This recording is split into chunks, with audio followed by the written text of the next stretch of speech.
Bonjour, bonjour, il est arrivé hier, Bruno, oui, il est revenu dans l'émission. Bruno Ourcade, dit le Fifou Dingo, est venu faire la promo de son bouquin Moi millionnaire. Alors déjà, pourquoi un point d'interrogation? Ça, j'en sais rien.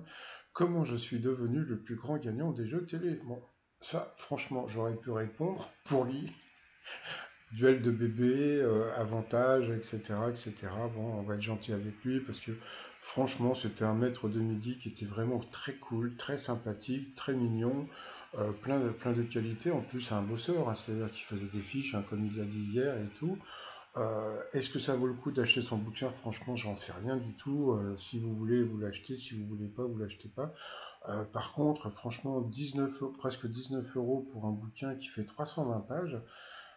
On se demande qu'est-ce qu'il raconte sur 320 pages, ça paraît incroyable, hein, franchement. Donc, mais bon, je voudrais bien qu'il me, je sais pas, dans 3 4 mois, qu'il me dise s'il en a beaucoup vendu, parce que moi, quand je vois que lui, il sort un bouquin 2 ans après qu'il ait été éliminé, quand je vois que la sœur de Xavier de Ligonnès sort un bouquin qui cartonne et où elle raconte que des conneries, ça a été prouvé par la justice, je me dis qu'il est peut-être temps que je balance mon bouquin. Donc bon, bah, surtout, chose assez incroyable, c'est que eh bien, Bruno n'a jamais été dans le Guinness des records. Et normalement, il aurait dû y être, puisqu'il c'est le plus grand gagnant de tous les temps des jeux télé. Donc bon, bah, je ne sais pas pourquoi. Ça, si je sais qu'il y a des journalistes de temps en temps qui viennent voir mes vidéos, ça, je pense que ça serait la question à lui poser. Pourquoi il n'a jamais été dans le Guinness des records?